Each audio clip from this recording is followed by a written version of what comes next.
Students, ISC 12th class काव्य मंजरी के हम सूरदास जी के द्वारा लिखे गए पद बाल लीला के पद पढ़ रहे थे।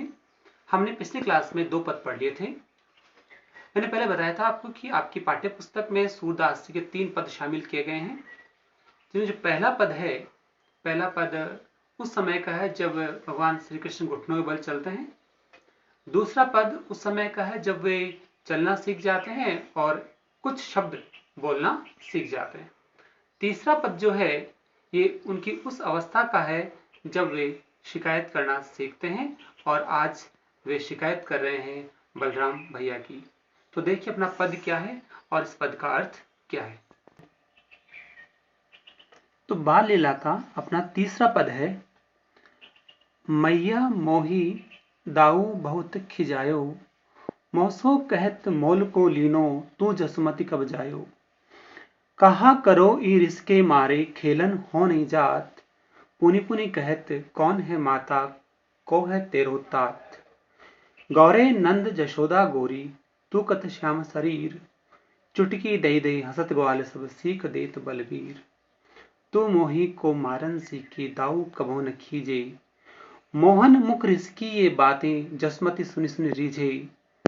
सुनहु कान बलभद्र चबाई जन्मत ही को धूत, सूर श्याम मोहि गोधन की सो हो माता तू पूत।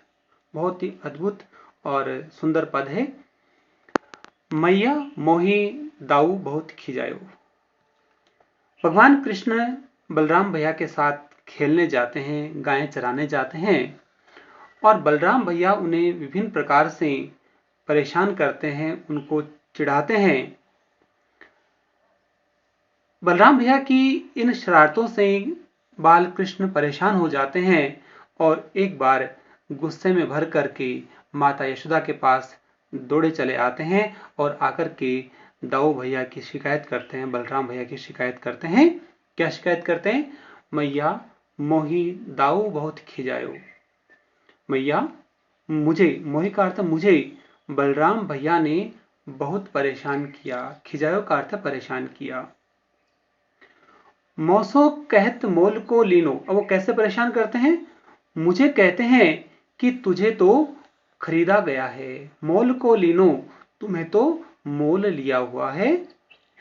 तू जसमति कब जायो, यशोदा मैया ने तुम्हें कब जन्म दिया? अर्थात यशोदा मैया ने तुम्हें जन्म नहीं दिया, तुम्हें तो यशोदा मैया ने खरीदा है, मोल का लिया है। जब ऐसी बातें करते हैं तो कन्हैया कहते हैं, कहा करो ईरिस के मारे खेलन हो नहीं जात।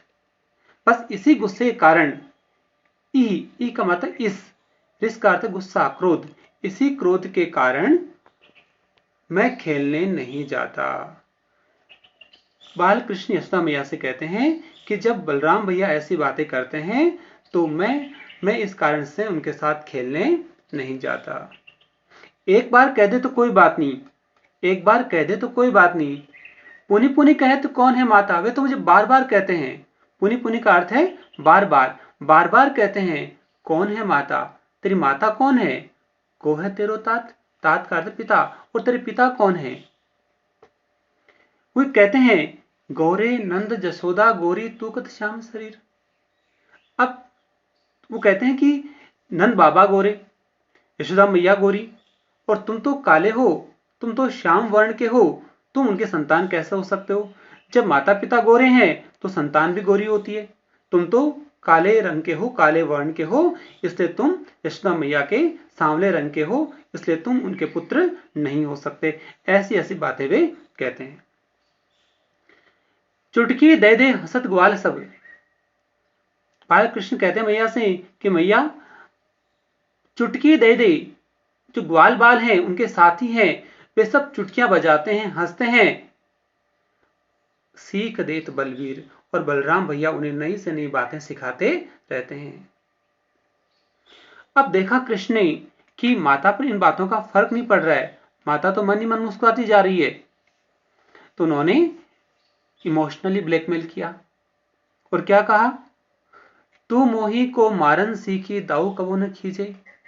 देखा कि मैया तो बातें सुनी रही केवल, तो इमोशनल ब्लैकमेल में क्या कहा, तू मोही को मारन सीखी दाऊ कबो न खींचे। मैया मैंने ये बात गौर की है कि तुम मुझे ही मारना सीखी है, तुम मुझे ही मारना सीखी है, मुझे डांटना सीखी है, बलराम भैया को कभी कुछ नहीं कहती है, उन्हें तो डांटती भी नहीं, उन पर नाराज भी नहीं होती है। जब बाल कृष्ण के मुख से ऐसी बातें सुनी तो मैया मन ही मन प्रसन्न होती है। रीझे का मतलब प्रसन्न होना। मोहन मुख की ये बातें जसमती सुनी सुनी रीझे। बाल कृष्ण के मुख से क्रोध भरी बातें सुन करके यशोदा मैया मन ही मन प्रसन्न होती है।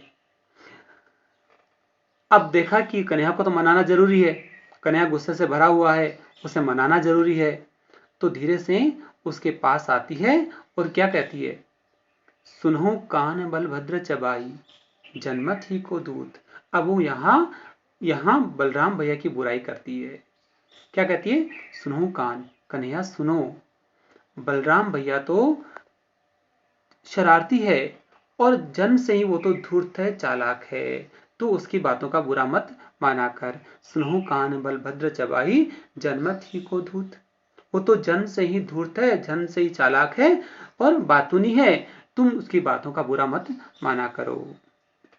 फिर माता ने इस बात का विश्वास दिलाने के लिए कि मैं तुम्हारी माता हूं, तुम मेरे ही पुत्र हो, क्या कहा, सूर श्याम मोई गोधन की सोहो माता तू पूत। सूरदास जी कहते हैं कि उसमें मां ने गोधन की सौगंध खा करके कहा कि मुझे गोधन की सौगंध है, मुझे गायों की सौगंध है। कुछ किताबों में यहाँ गोधन लिखा हुआ है, तो कुछ बुक्स में यहाँ गोवर्धन पर्वत का भी उदाहरण दिया जाता है कि गोवर्धन पर्वत की सौगंध खा करके कहा, हो माता तो पूत, मैं तुम्हारी माता हूं और तुम ही मेरे पुत्र हो। इस प्रकार से बाल लीला का अपना तीसरा पद जो था, उस तीसरे पद में भगवान कृष्ण की जो शिकायत थी, वो शिकायत का यहाँ वर्णन किया गया। बहुत ही सुंदर शब्दों में इस पद को सूरदास ने लिखा है। यहाँ जो शब्द हैं, उन शब्दों में प्रमुख शब्दों की तरफ ध्यान देंगे। मोही का अर्थ है मुझे, दाऊ है बलराम भैया, खिजायो का मतलब है परेशान किया, मौसो का अर्थ है मुझे, जशमती यशोदा मैया, रिस कहते हैं क्रोध को, पुनि पुनि का अर्थ है बार बार, तात का अर्थ है पिता, बलबीर यहां बलराम भैया के लिए आया है, दाऊ ही बलराम भैया के लिए आया है। इस प्रकार से जो प्रमुख शब्द थे, गोधन का अर्थ है गाय, गौरूपी धन, और यहां कुछ किताबों में इसका अर्थ गोवर्धन पर्वत भी लिया गया है।